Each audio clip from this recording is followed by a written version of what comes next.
daan sa kaligtasan. At sinabi ni Jesus, "Ako ang daan, ang katotohanan at ang buhay."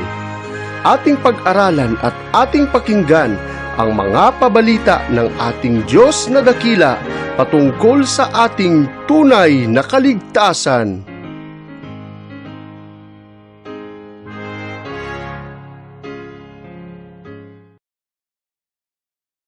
Isang naman pong maganda at mapagpalang araw sa lahat po na sumusubaybay at tumututok ng ating programa. Ito pa rin po ang Daan sa Kaligtasan. At sa ating po mga first-time viewer, kayo po ay welcome sa ating programa. At pwede po kayong tumutok at sumubaybay sa ating Facebook page, ang Daan sa Kaligtasan, ngayon din po sa ating YouTube channel. At sa pagkataon pong ito, tayo muli ay mag-aaral ng isang namang tema na kung saan ito ay may kinalaman sa kalalagayan natin bilang Adventista. At tayo po ay nasa ikalawang yugto ng unang serye pa rin natin na pinamagatang End Time Prophecy in You. Ang ating kalalagayan at ang panghuling mga propesya patungkol sa mga bagay na nangyayari sa loob at labas ng ating iglesia. Sa pagkataon pong ito ay ating pag-aaralan ang temang pinamagatang A Broken Cistern. Sa inyo pong pagkaintindi, ano ang cistern? Ito po ay reservoir na kung saan sira, artificial, na lagayan ng tubig na hindi naman nakakaipon, nakakaimbak o nakaka-hold ng tubig. At ito po ay ating hihimayin, tatalakayin sa pagkakataong ito, sabagat bago po tayo magpalaot, atin muling hingiin ang gabay at tulong ng ating Panginoon. Ama naming banal sa pagkakataon pong ito, kayo po ay lumalapit sa inyo, Diyos, upang patuloy na magpasalamat at humingi ng tulong sa aming pag-aaral, nabigyan kami ng katalinuhan, pangunawa at bukas na isipan na magkaroon kami ng tapat, patas na paghuhusga sa mga bagay-bagay na aming pag-aaralan. Gabayan po kami ng mga Espiritu at samahan na may nagtatagumpay sa matamis na pangalan ni Jesus. Amen. Ito pong pag-aaral na itong mga kaibigan, mga kapatid, ay patungkol sa kasalanan ng Israel. Subalit dahil may kasabihan tayo na history repeat itself. At ang sabi ng Haring Solomon, ang mga bagay na nangyari ay mangyayari din.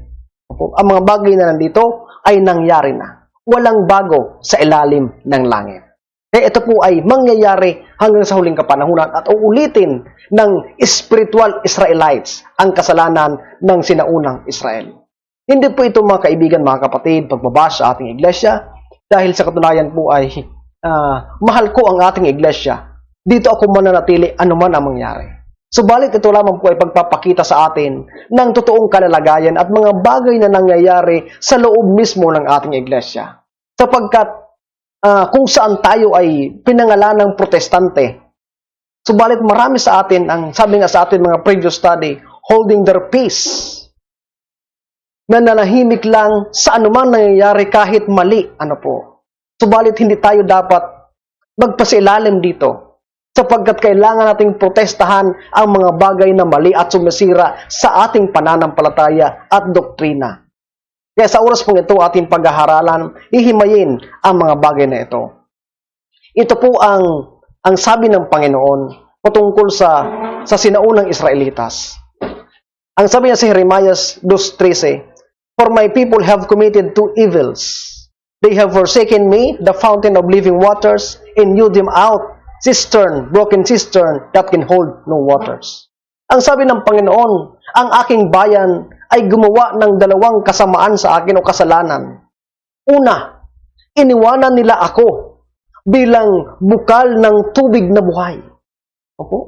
Yung pag-iwan sa kanya ng kanyang bayan ay isa ng kasamaan, isa ng kasalanan. At ang pangalawa, hindi lamang siya iniwan na bukal ng tubig na buhay, kundi sila ay naghukay, nagawa ng artificial na reservoir. Nang sabi ng Panginoon na hindi naman nakaka-hold ng tubig, hindi pwede mag-sustain ng tubig. Kapatid, ito ang kasalanan ng bayan ng Diyos. Kung kaya itong dalawang kasamaang ito, ang sabi dyan, ito ang ginawa nila noon sa Panginoon. At siya rin ginagawa ng iba sa atin ngayon, mga kaibigan, mga kapatid. Ang sabi diyan, forsaken made the fountain of living waters and Yud. Gumawa sila ng cistern, ng reservoir. Ngunit ito'y sira sapagkat hindi naman ito pwedeng mag-hold ng tubig. Ano po? Sabi ng Panginoon, ako na ang bukal ng tubig ng buhay. Subalit, iniwanan pa nila ako at naghanap sila ng lugar at hinukay nila. At linagyan nila ng tubig sa pagkaakala na doon sila makakasalok ng tubig. At ito ang kasalanan ng sinaunang Israelitas. At ngayon mga kaibigan, mga kapatid, titingnan natin ang kaparihong kasalanan na ginagawa ng ilan sa atin sa iglesyang ito. Ano po?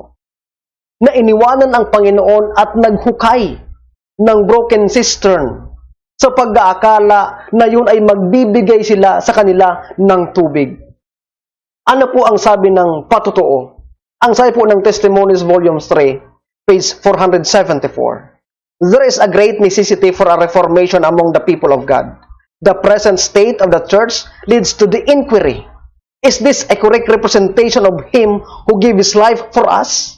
Ang sabi niya, kailangan ang bayan ng Diyos ay magkaroon ng reformasyon at magkaroon ng pagsisiyasat sa kanila mismo.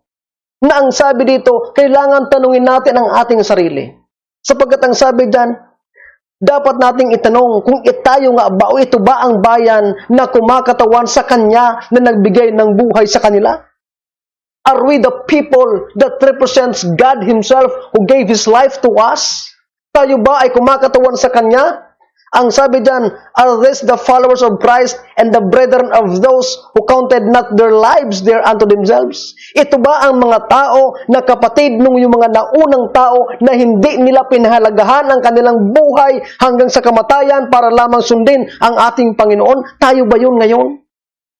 Tayo ba ang mga kapatid noong mga naunang mga alagad ng Panginoon na pinatay sila dahil sa katotohanan ng ating mga pioneers na namatay, na natili sa katotohanan? Tayo ba ay mga kapatid nila? Ito ang mga katanungan na dapat nating itanong sa ating sarili. Sa kapanahunan itong mga kapatid. Ang sabi diyan, those who come up to the Bible standard, the Bible description of Christ followers will be found rare indeed. Ano? Yung mga totoong sumusunod sa kautusan sa Biblia ay mahirap nang hanapin. Ibig sabihin, there are Seventh-day Adventists who are not following exactly the Bible. Ang sabi diyan, having forsaken God, the fountain of living waters, they have hewn them out cistern, broken cistern that can hold no water. Say the angel, lack of love and faith are the great sins of which God's people are now guilty. Ano po? Kulang sa pag-ibig at pananampalataya. Wala tayong pag-ibig unang-una sa ating Panginoon. At wala tayong pananampalataya sa Kanya. That's why the old Israelites leave God. Dahil walang pananampalataya sa Kanya. At ang sabi diyan, lack of faith leads to carelessness and beloved self in the world. No? Yung kakulangan ng pananampalataya ang gumabay sa kanila. Ang umakay sa kanila. Para ano? Para sila maging pabaya. Easy-easy lang. Careless, walang pakialam. At ito ang umakay sa kanila para mahalin nila ang kanilang sarili at ang sanlibutan. Ano po? Ito ang kasalanan na nagka-characterize sa bayan ng Diyos ngayon.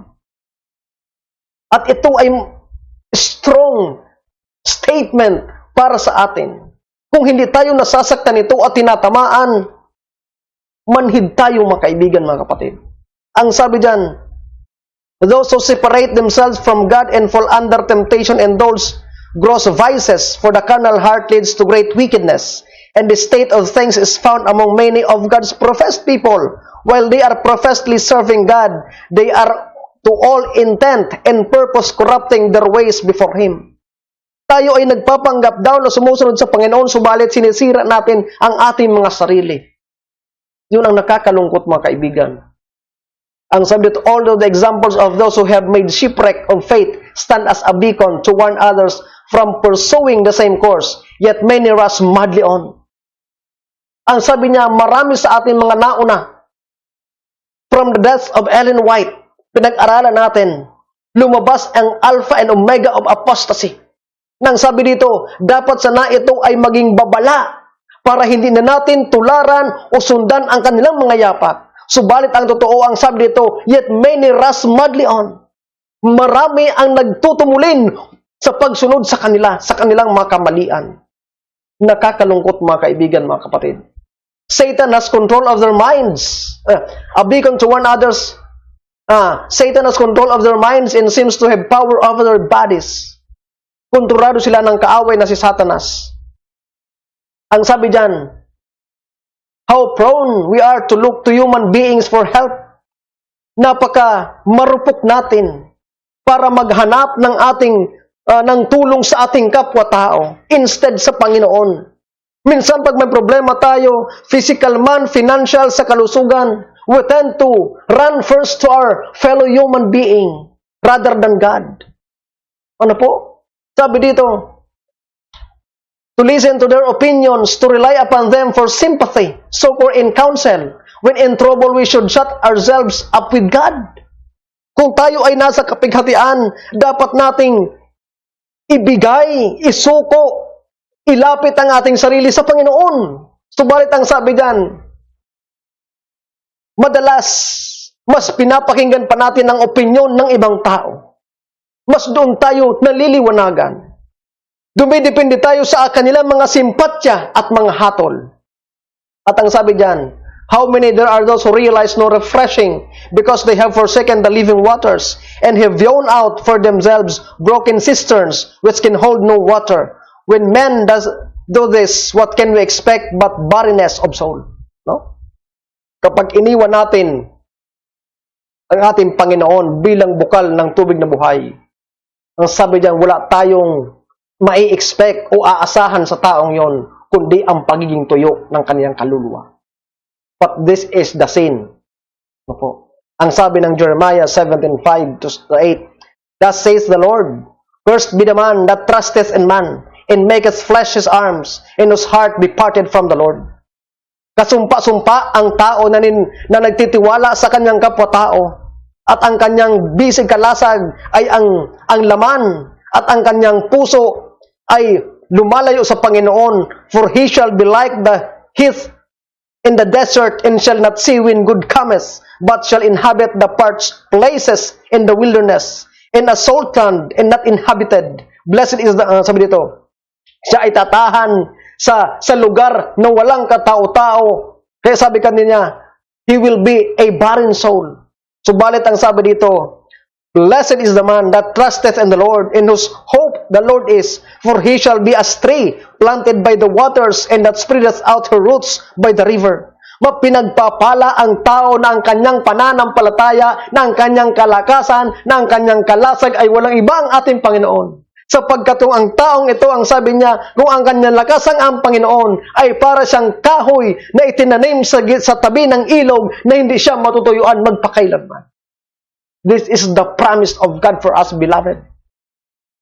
Subalit, paano ba natin sa ating kapanahunan iniwanan ang bukal ng tubig na buhay upang tayo ay maghukay ng artipisyal na bukal at tinapunan natin ng tubig na sarili sa pag-aakala na pwede mag-supply ng tubig sa atin? Sa paanong paraan, mga kaibigan, mga kapatid, na tayo ay nagtitiwala sa ating kapwa-tao na ang ating kalakasan ay ang laman, hindi ang ating Panginoon. Tingnan po natin itong mga halimbawang ito. Sabi ko kanina, hindi ito para sirain, but is to protest against these people who are destroying our faith, beloved. Ito po ay si Pastor Derek Morris, President of Hope Channel. Ang sabi diyan, ito po ay palabas ng Advent News Network. Derek Morris has been named President of Hope Channel Incorporated, the global Christian television network of Seventh-day Adventist Church. Morris, who currently serves as editor of Ministry Magazine, will now oversee the operation of the Hope Channel network of 43 affiliate channels. Ito si Derek Morris. Pero ano ang kanyang pananaw? Ano po? Sapagkat ito ang official na TV channel ng Seventh-day Adventist. And he is the president. Subalit ano ang kanyang pananaw sa buhay? Ang sabi diyan, General Conference Advent Health Ministry, Derek Morris, Doctor of Ministry. Ang sabi diyan, ang sabi niya sa kanyang sulat, Spiritual Formation in Ministry, page 11 to 12. As I left the initial session, ibig sabihin, siya ay umaattend ng session, I sensed that the Lord was inviting me to embark on spiritual pilgrimage that would change my life. Naramdaman ko anya na ako ay parang binubuksan sa panibagong paglalakbay na magbabago ng aking buhay. Ang sabi niya, when I arrived home, I read the article by Connolly. Itong si Connolly ay Jesuit priest. Ano po? Tingnan niyo po. Instead of trusting in the Lord and seeking for counsel, saan siya kumuha ng counsel? Sa isang Jesuit priest. Hindi ba yun yawning a broken cistern? Ang sabi sa patuloy, that Barry had given to me. The opening statement seems to be a prophetic word about a spiritual journey that lay ahead. At ang kanyang mga salita, ang sabi niya, sabi ni Derek Morris, ay kumbaga parang propesiya na nagbubukas ng panibagong paglalakbay sa aking buhay. Mga kaibigan, ito ang mga nakakalungkot. At ito ang kanilang yung session na kanyang sinasabi kanina, ito yun. Ito ay from Fuller, Doctor of Ministry, Spiritual Direction. Ito ang kanilang pinag-aaralan sa Doctor of Ministry nila. Una, Spiritual Direction, training that blends theory and praxis. Number 2, incorporating spiritual direction, clinical skills, applied counseling and people helping, psychology. Concentrating on classical models of spiritual direction with particular emphasis on Ignatian theory. Sino po si Ignatian? Si Ignatius Loyola na founder ng Jesuit order. Tingnan niyo po, na itong Jesuit order ang number 1 na kaaway ng bayan ng Diyos. Ang sabi ni Ellen White sa Great Controversy. Pero yung kanyang teorya ang pinag-aaralan ng ating mga pastor na kumukuha ng doctor in ministry. Hindi ba ito paghukay? Hindi ba ito pagtalikod sa Panginoon bilang bukal ng tubig na buhay at sila ay maghukay ng sarili nilang balon? Mga kaibigan, ito ang ginagawa nila. Sabi dito, and practice on evangelical contribution to Christian spiritual formation. Pinag-aaralan yung naging kontribusyon ng mga evangelicals. Na itong evangelicals sa ating pag-aaral, sila ang nagdala dito sa atin ng omega of apostasy. Natandaan niyo po mga kapatid, si Barnhouse at saka si Walter Martin na pinahintulutan na yung kanilang mga kaisipan ay isulat yung aklat na Question on Doctrines ni Leroy Fromm at Anderson. Tapos ngayon, pag-aaralan nila yung contribution sa atin. Sabi dito, providing highest possible Christology while valuing ecumenical dialogue. Ecumenism. Ang sabi ni Ted Wilson, ecumenism ay pagkikipag-isa sa mga protestante at magkaroon ng common ground. Nang iba ay i-give up ang kanilang doktrina, tanggapin ang doktrina ng iba upang sila ay magkapantay-pantay. At ang panglima, developing a substantial Christian theology of spirituality in spiritual formation. Mga kaibigan, gusto kong tutukan natin itong tinatawag na spiritual formation. Ano ba ang spiritual formation? Gusto ko kayong bigyan ng hint, kunting patikim, at pwede nyo itong pag-aralan sa internet sapagkat ito naman ay available. Ano ba ang spiritual formation? Ang sabi diyan, spiritual formation is a collection of spiritual exercise by Ignatius Loyola in 1540. Si Ignatius Loyola, mga kaibigan, mga kapatid, ang sabi ko kanina, he was the founder of Jesuit order. At ang Jesuit order, at present time, ito yung tinatawag na Illuminati. Na itong Illuminati, siya ang may hawak kasama ang Santo Papa para usigin, para pahirapan ang bayan ng Diyos. Tapos ngayon, yung kanilang mga kaisipan, ang ating pinag-aaralan sa ating mismong teritoryo. Ang sabi dyan, designed to develop spiritual maturity. At mayroon silang mga tinatawag na spiritual practices. Ang ilan dyan, sabi dyan, prayer, different types of prayer. Kasama ang canticles. Kaya kung titingnan nyo sa internet, mga kaibigan, mga kapatid, even ganun diop, ay nag-pray siya ng canticles kasama ang mga Jesuit priest. Scripture manipulation. Pagmamanipula ng kasulatan para sumang-ayon sa kanilang kaisipan. Number 3, solitude or silence in heaven experience with Jesus. Kasama dyan, mga kaibigan, yung tinatawag na yoga. Spiritualism ang tawag doon, mga kaibigan, mga kapatid. Emptying your mind. Emptying your mind. Yoga. Emptying your mind. Para pumasok ang Panginoon at magkaroon ka ng close interaction. Spiritualism. Strange worship practices. All contrary to scripture originated in Eastern religion, which is hypnosis, mga kaibigan, mga kapatid. Ito ang pinag-aaralan sa spiritual formation na pinag-aaralan mga nagduduktor sa ministry sa atin, kasama itong si Derek Morris na presidente ng Hope Channel. Hindi ba ito pagtalikod sa ating Panginoon? Pag-iwan sa bukal ng buhay, tubig-tubig na buhay, upang maghukay ka ng broken cistern sa pag-aakala na magbibigay sa iyo ng tamang liwanag. Ito ang nakakalungkot, mga kaibigan, mga kapatid. Ano pa ang mga halimbawa? Ito po ay palabas pa ng Advent News Network. Ang tanong kay Ted Wilson, is the Adventist Church influenced by Jesuits? Sabi kanina, marami tayong mga pastor nag-aaral ng Doctor of Ministry ay influenced by Ignatius Loyola, who is the founder of Jesuits order. Kaya ang tanong, ang Adventista ba ay na-influensyahan ng Jesuit? Ano ang sabi ni Ted Wilson? The question about Jesuit infiltrating the Adventist Church is a conspiracy theory that has been passed around for decades. It has no basis in reality. Conspiracy theory at walang basa nito. Ang sabi ni Ted Wilson, basahin niyo po, Adventist News Network, March 4, 2016. Hanapin niyo po yan, mga kaibigan, mga kapatid. Sinabi niya yan, pero ano ang totoong, mga kaibigan? Ito po ay palabas ng Fulcrum Magazine.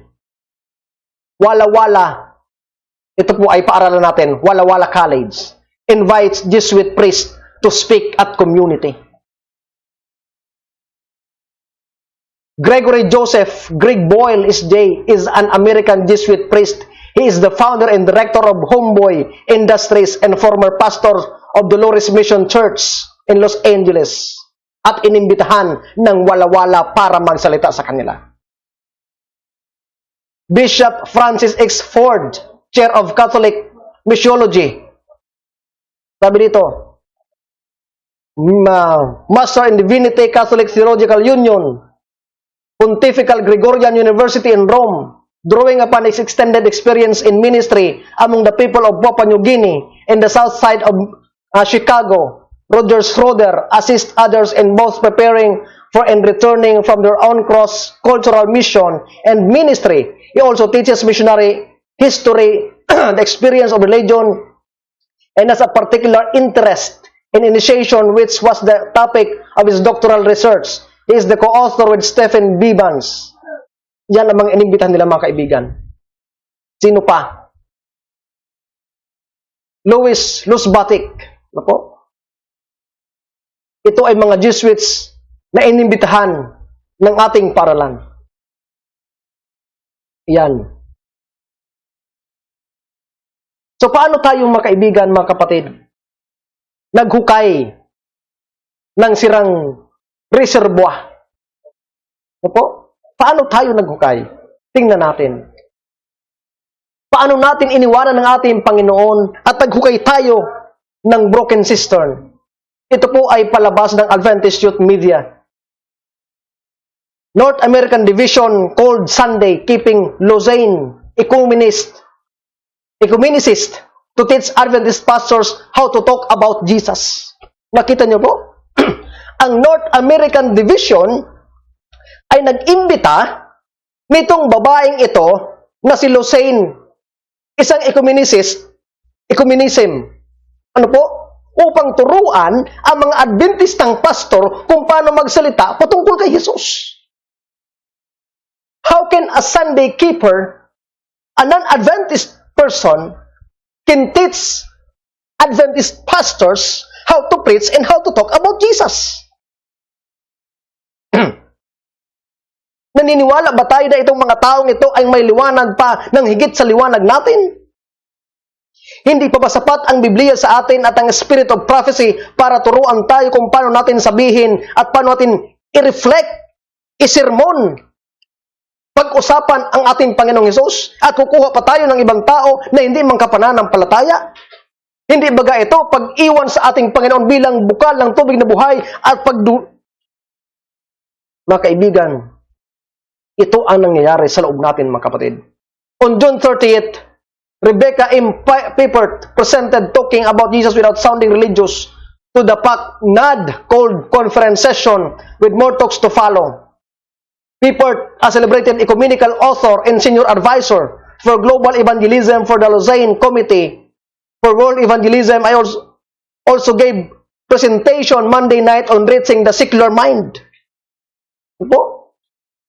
Itong si Rebecca Pippert, no? Miyembro ng Lausanne Committee. Tinuruan yung mga Adventistang pastor kung paano abutin yung mga secular mind, kung paano ihayag sa kanila si Jesus. Isang hindi naman pastor, isang ekumenista, isang hindi mananampalataya, isang hindi sumusunod sa kaulooban ng Diyos, hindi tumutupad ng kautusan ng ating Panginoon. Kinuha ng mga pastor natin para turuan tayo kung paano natin ihayag ang ating Panginoon sa mga tao. Sunod, mga kaibigan, mga kapatid, ito ang Health Ministries Department at tinuruan nila ang ating mga pastor kung paano magtagumpay sa kanilang problema at kasalanan na may kinalaman sa pornography. Opo? Iyan, mga kaibigan, si Dr. Peter Landless, Director of Health Ministries. Sa pagkakataong yan, sabi dyan, he is introducing a Jewish psychologist that we hired to help our pastors overcome porn addiction. Ano? Nagbayad pa tayo ng isang psychologist para turuan yung mga pastor kung paano mapagtagumpayan ang problema sa pornography. Kulang pa ba ang ating Panginoon? Hindi pa ba sapat ang ating mga propeta para turuan tayo kung paano magtagumpay? That we dig a broken cistern? Iyan, mga kaibigan.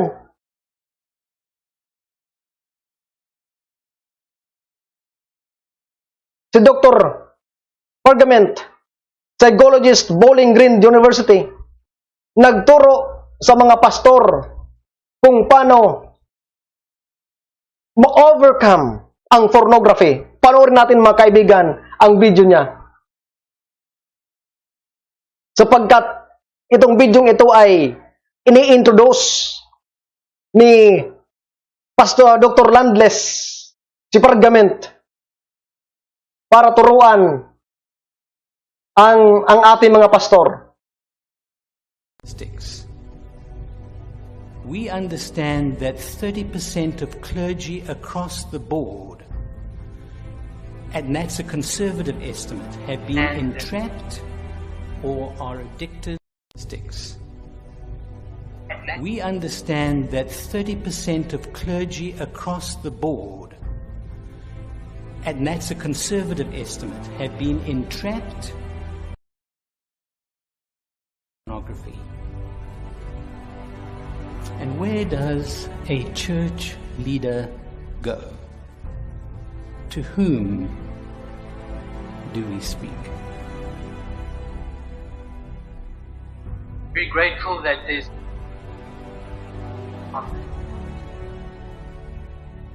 I'm very grateful that there's been a very meaningful partnership between the North America Division, Advent Source, Bowling Green University in Ohio and General Conference Health Very grateful Ministries as well that Dr. in creating a resource called Gateway. And we're very grateful as well that Dr. Ken Pargament, an emeritus professor from the University of Bowling Green State University, but he's a man of distinction who has published over 300 articles on religion, spirituality and health, authored The Psychology of Religion and Coping, Theory, Research, Practice, has won many awards, and most recently the first Outstanding Applied Psychology of Religion and Spirituality Award from the American Psychological Association. Yan po.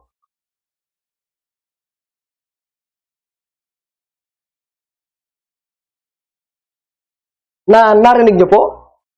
Anong sabi niya? Marami sa ating mga pastor ngayon ang addict sa pornography. Kaya, kapag ganito ang nasasakupan, ang sabi niya, where does the church leader go? Saan pupunta? Whom he will talk to? Sino ang kanyang kakausapin? Ang Diyos ba? Ang Biblia? Hindi. Sino? Ang psychologist. Sabi niya. Sabi diyan, instead of Jesus, let's find someone with the proper educational qualification. Hindi. Sabi ng Panginoon, my people commit to evils, leaving me as a fountain of living water and yawning a broken cistern. Nakita niyo po?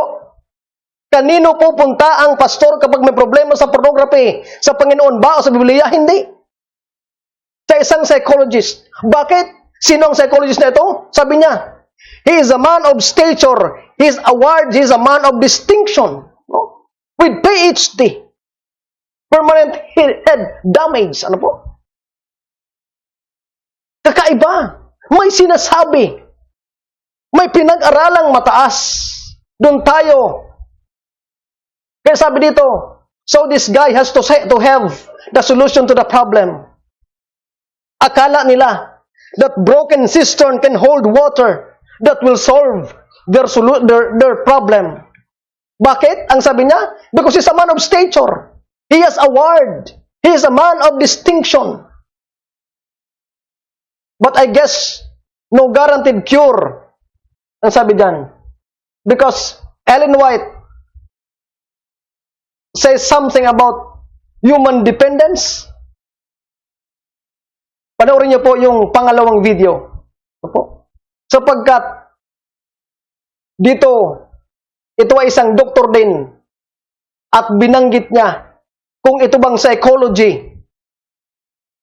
itong counseling ay pwedeng makasolusyon sa problema ng pornography ng ating mga pastor. Gateway is an 8-session program developed out of a wealth of psychological research and knowledge. Wealth of psychological research and knowledge. Wealth of psychological research and knowledge. But it does not guarantee a cure from difficulties associated with viewing pornography.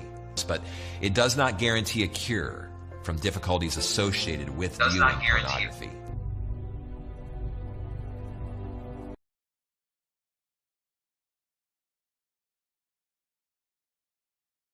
Narinig niyo po? Sabi niya, Gateway is a serious obsession, but it doesn't guarantee cure on pornography. Pero saan tayo bumaling? Ang sabi kaninang Jeremiah, cursed be a man that trusted in human and make his arm his flesh. Mga kapatid, kasumpa-sumpa ang mga tao na nagtitiwala hindi sa Diyos, kundi sa kapwa-tao sa pagsolusyon ng kanilang spiritual na problema. Ano po? Ito nakakalungkot. Alam niyo po, itong psychology, sapagkat ako po ay may background ng psychology, ako po ay may master of psychology. Pero hindi ko tinapos because of it is against on my belief and faith. I found out along the way na nasumpungan ko na itong human psychology ay salungat na salungat sa kautusan ng Biblia. Bakit? Because this human psychology is based on humanistic premise. Ano po itong humanistic premise? Itong humanistic theory, mga kaibigan na tinatawag, ang sabi nila, that humans are inherently good. That we just only need some behavior modification to bring out in us the good in us. Ano po?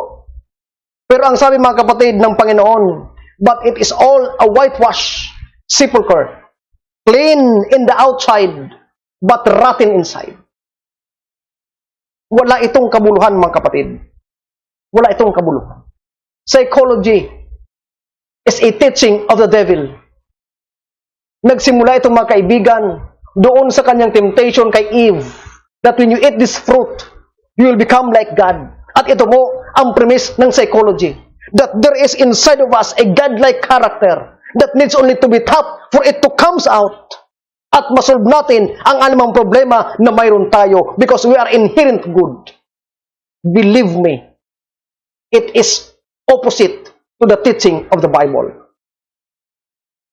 Kaya ang sabi mga kapatid ng spirit of prophecy, when the Reformation comes, the leaders would teach that virtue is better than vice, but God being removed, they would place their dependence on human power, which without God is worthless, mga kaibigan, mga kapatid.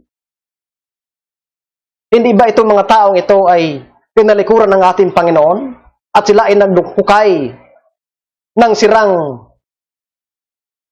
balon na sa pag-aakala na magkakatulong sa kanila? Ang sabi diyan, so now, our pastors are reaching out to Nance Day Psychology for help. What kind of message that's sending to our church? Totoo. Anong mensahe? Anong katotohanan? Anong liwanag ang dadalhin nila sa ating iglesia? That's why I told you before, or a while ago, that this is not to destroy our church. This is to boldly protest. Pagpoprotesta sa kanilang ginagawa na mali sa ating pananampalataya.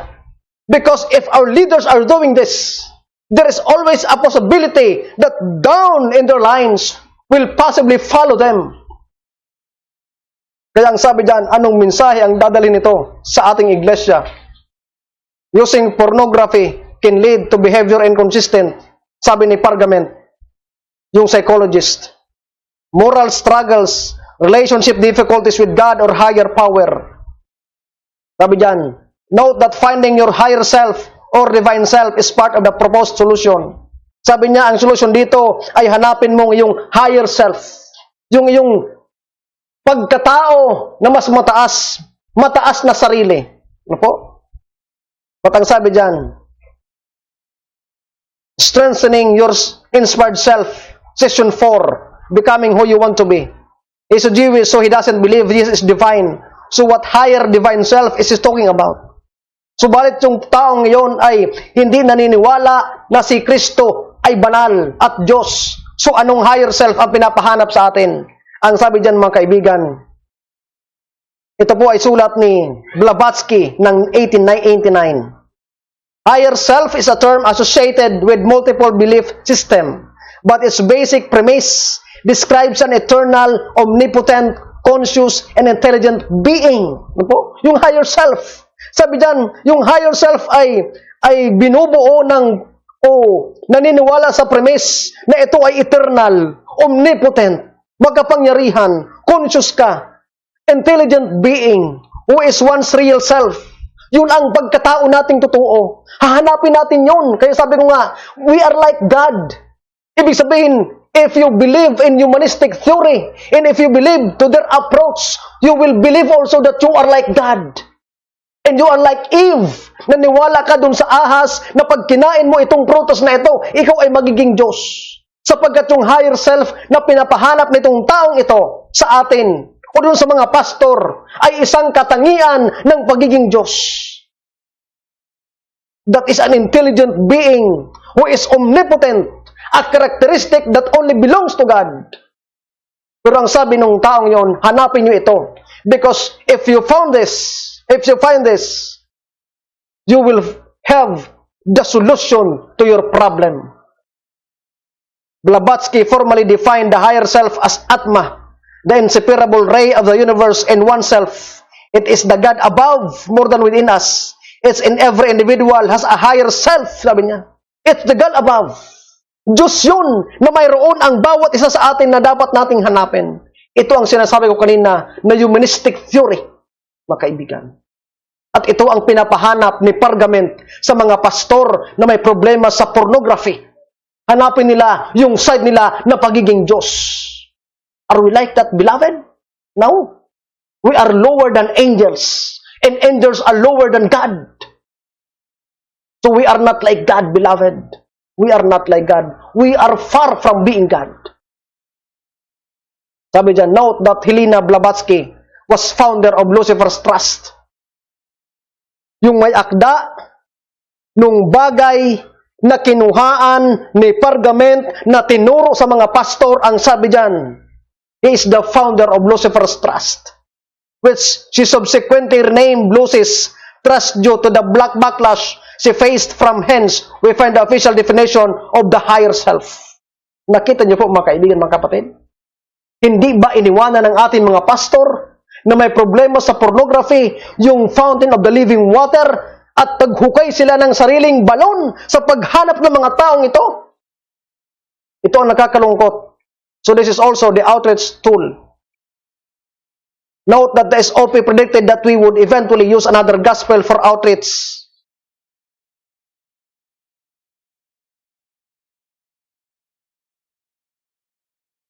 Panoorin niyo po kung paano pa pinasalamatan ng ating presidente ang taong ito.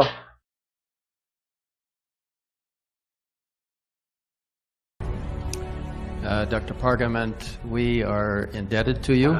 We thank you for the opportunity of being able to cooperate in something that is so disastrous for so many people. Ano po ang sabi niya? Ano ang sabi ni Ted Wilson? Dr. Pergament, may utang na loob kami sa iyo. Sapagkat sa mga pastor ko na may problema ay natulungan mo.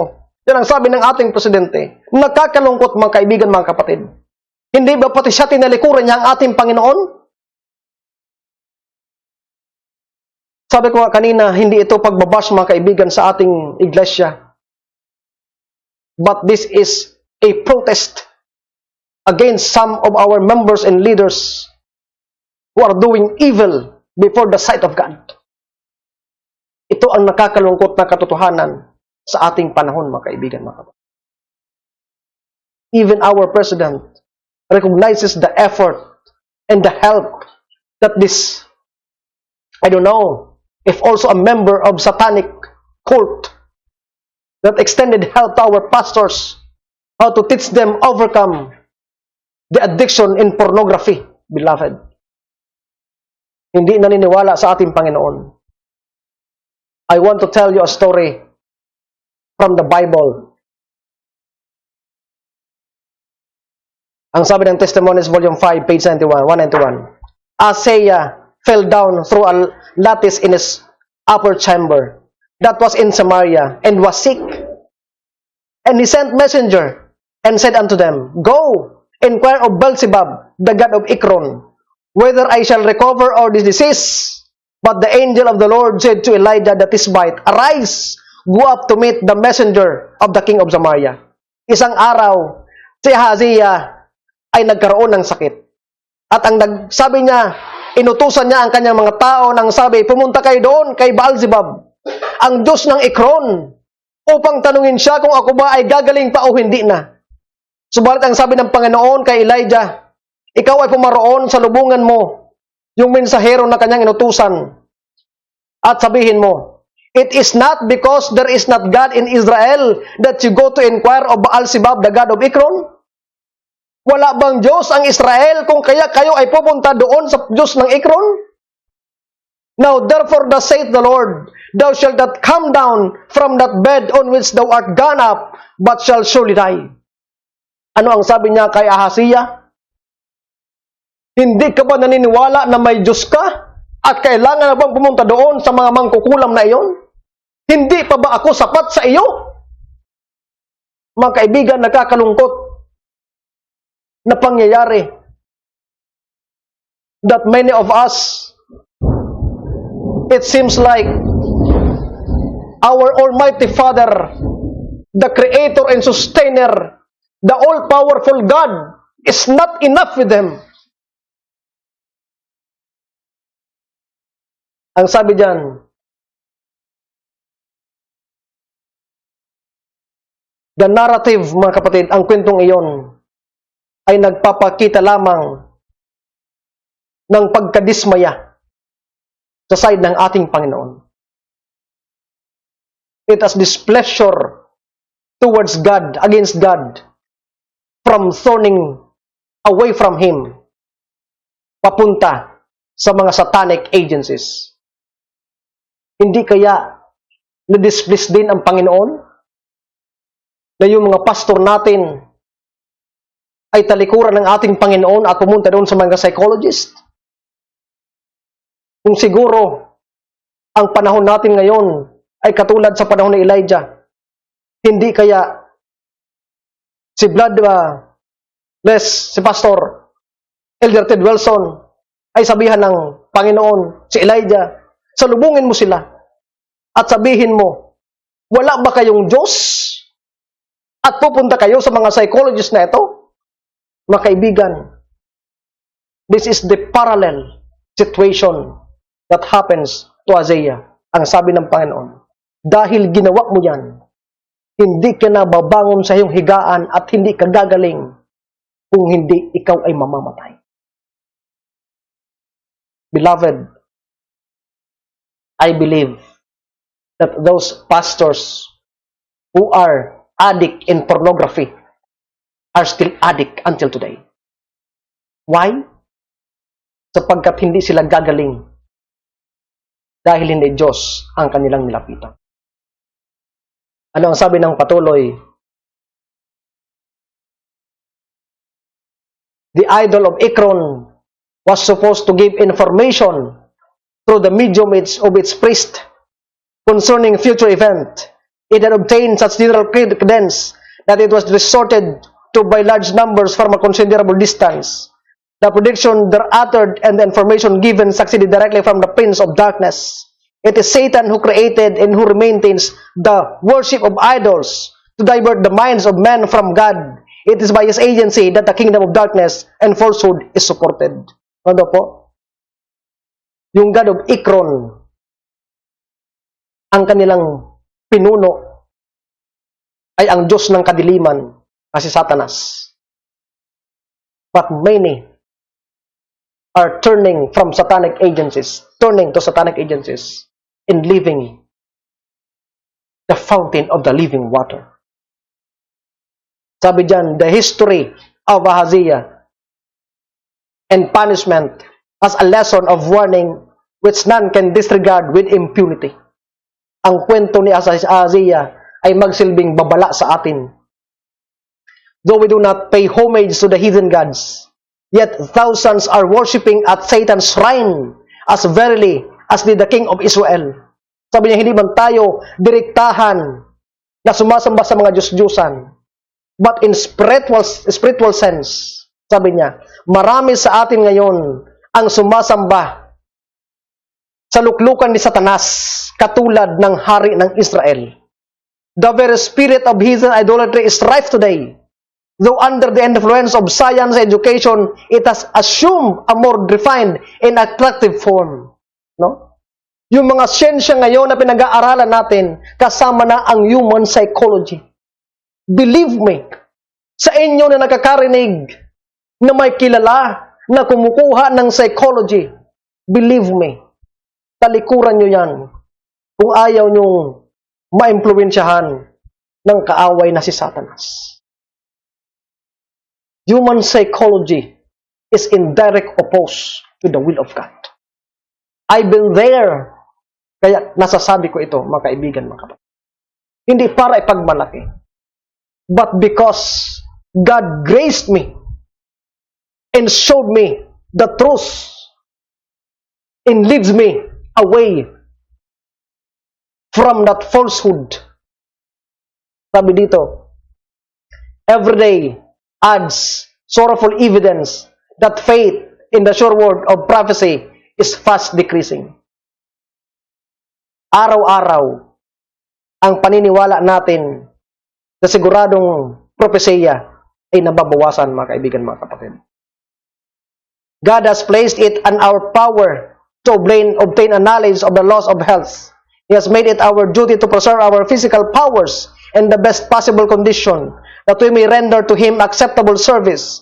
Those who refuse to improve the light and acknowledge that has been mercifully placed within the rates are rejecting one of the means which God has granted them to promote spiritual as well as physical life. They are placing themselves where they will be exposed to the delusion of Satan. Binigay sa atin ang kapangyarihan, pribilehyo, pagkakataon upang tugunan ang ating mga problema ayon sa kapangyarihan ng ating Panginoon. Pero pag tinalikuran natin ito, inilalagay natin ang ating sarili sa ilalim ng kapangyarihan ng ating kaaway na si Satanas. Ano po ang sabi ng Isaias 30? Basahin natin ang talatang 1 hanggang 3. Woe to the rebellious children, says the Lord. Aba, kaawa sa mga rebuilding mga anak, sabi ng Panginoon, that take counsel, na tumatanggap ng payo, but not of me, sabi ng Panginoon. Subalit hindi sa akin, sa mga psychology, and that cover with a covering, but not of my spirit, that they may add sin to sin, that go down into Egypt. Ano po ang Egypt? It's a bondage of sin. It's the world, beloved. Sabi ko nga, human psychology is of the world. Instead of taking counsels from God, they took counsel from where? From Egypt. And have not asked at my mouth. Hindi ako kinonsulta. Like King Ahaziah, who sent a messenger to go to Baal-Zebub, the king of Ekron. Sabi dito, to strengthen themselves in the strength of Pharaoh. Who is Pharaoh? The king of Egypt, the king of the world, Satan. And to trust in the shadow of Egypt. Therefore shall the strength of Pharaoh be your shame, and the trust in that shadow of Egypt, your confusion. Beloved, ito ang nakakalungkot na hatol ng Panginoon. Once na ating pakinggan, hindi ang hatol niya, kundi ang hatol ng sanlibutan. Kaya nga sabi ng Jeremiah kanina, curses be the man, kasumpa-sumpa ang tao, na naghahanap ng payo sa kapwa-tao, hindi ang ating Panginoon. Ang talatang 7, patuloy na nagsasabi, for the Egyptians shall help in vain. Ang tulong ng mga tao itong sanlibutan ay walang kwenta. Tinulungan ka. Ang sabi kanina ng Ted Wilson, salamat, Dr. Pargament. Utang namin sa inyo. May utang na loob kami sa iyo dahil tinulungan mo kami. Tinulungan mo ang aking mga tauhan. Subalit ang sabi ng Panginoon, ang tulong ng mga taga-Ehipto ay walang kwenta, kapatid, mga kaibigan. And to no purpose, therefore, have I cried concerning this, their strength to sit still. Now, go write it before them in a table, and note it in a book, that it may be for the time to come forever and ever, that this is a rebellious people, lying children that will not hear the law of the Lord, which say to the seer, sin us, and to the prophets, prophesy not unto us right things, speak to us smooth things, prophesy deceit. Ano po? Ito ang karakter ng mga rebuilding mga anak. Na pag hinatulan, sasabihin sa mga tagapaghatol, huwag mo kaming sabihan yan.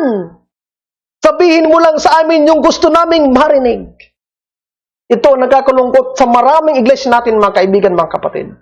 Pag ang pastor tinalakay ang kasalanan ng iglesia, ayaw na natin sa kanya. Pero yung mga pastor that who are speaking smooth things, yun ang mahal natin sapagkat hindi tayo kinukutya, hindi tayo kinukundina. Sinasabi lang, maniwala kayo sa Panginoon sapagkat siya'y nagpapatawad. Mahal kayo ng Panginoon. Sa kabila man ng iyong kasalanan, yun lang ang gusto nating marinig. But if we are like that, beloved, we are considered as a rebellious children.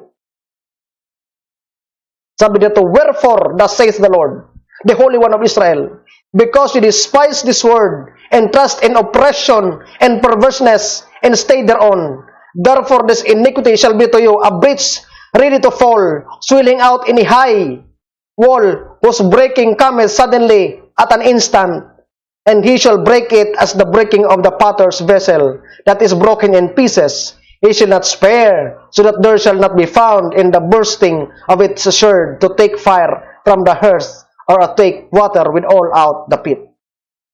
Mga kaibigan, ito ang nakakalungkot na hatol ng Panginoon. So sa pagkakataon pong ito, mga kaibigan, ang punto natin ay hindi sirain ang iglesyang ito, kundi magprotesta tayo sa mga kasamahan natin na sinesira ang ating iglesia. If we are truly believe that we are the sons and daughters of God, that we are the true people of God, kailangan natin magprotesta sa mga tao na sinesira ang bayan ng Diyos. We cannot hold our peace, beloved, at pabayaan lang natin ang mga taong ito na gumagawa ng masama sa harap ng Panginoon sa loob ng iglesyang ito.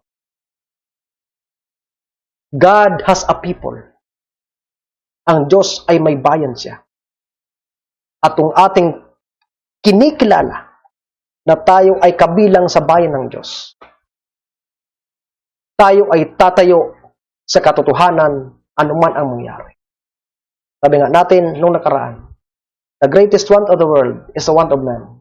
Men who cannot be bought or sold. Men who are in their innermost soul are too honest, like a needle to the pole. And who will stand for the right to the heavens. Sana mga kapatid, yan ang ating karakter at masumpungan tayo ng Panginoon na ganong kalagayan. Para hindi tayo makabilang doon sa kanyang dating Israel at pasyenteng Israel na gumawa ng dalawang kasamaan, dalawang kasalanan. Yun ay iniwanan siya mismo na bukal ng tubig na buhay at naghukay ng isang artificial na hukay, binuhusan ng tubig sa pag-aakala na makakatulong. Mga kaibigan, mga kapatid, sa panahong ito, wala tayong dapat lapitan, talagahan, at maging tanggulan at kalakasan, maliban sa ating Panginoon. Ama naming banal, marami pong salamat sa minsan pang pinatunayan niyo sa amin ang inyong pagliligtas, ang iyong patnubay, upang ilayo kami sa paggawa ng kamalian. Idinadalangin namin ang aming mga kapatid na ito, na marahil sila ay nalalayo ng landas. Akayin niyo po sila pabalik. Tulungan sila, Panginoon, na makita ang kamaliang ito habang may panahon pa. Upang kami ay magsama-sama na tumayo sa prinsipyo ng katotohanan, na ikaw lamang ang aming tanggulan at kalakasan, hindi ang anumang bagay at sinumang tao sa sanlibutan ito. Upang kami ay maging kami ay pagpalain, sapagkat ang sabi ng Jeremias, mapalad ang tao na ang kalakasan ng Panginoon, sapagkat sila ay parang kahoy na nakatayo sa tabi ng ilog na hindi matutuyo. Sana, Panginoon, masumpungan kami na ganun po, Diyos. Pagpalain kami at maraming salamat sa lahat sa matamis na pangalan ng Diyos. Mga kaibigan, minsan pang pasalamatan natin Panginoon sapagkat binigyan po tayo ng muling pagkakataon upang makapag-aral ng mga bagay-bagay na magdadala sa atin sa tunay na daan ng kaligtasan. Pasalamatan natin muli ang ating kasama sa technical side, si Brother Jared, at pasalamatan natin ang bawat isa na patuloy na tumututok at sumusubaybay ng ating programa hanggang po sa muli ang pagpapala ng Diyos ang patuloy na sumapit.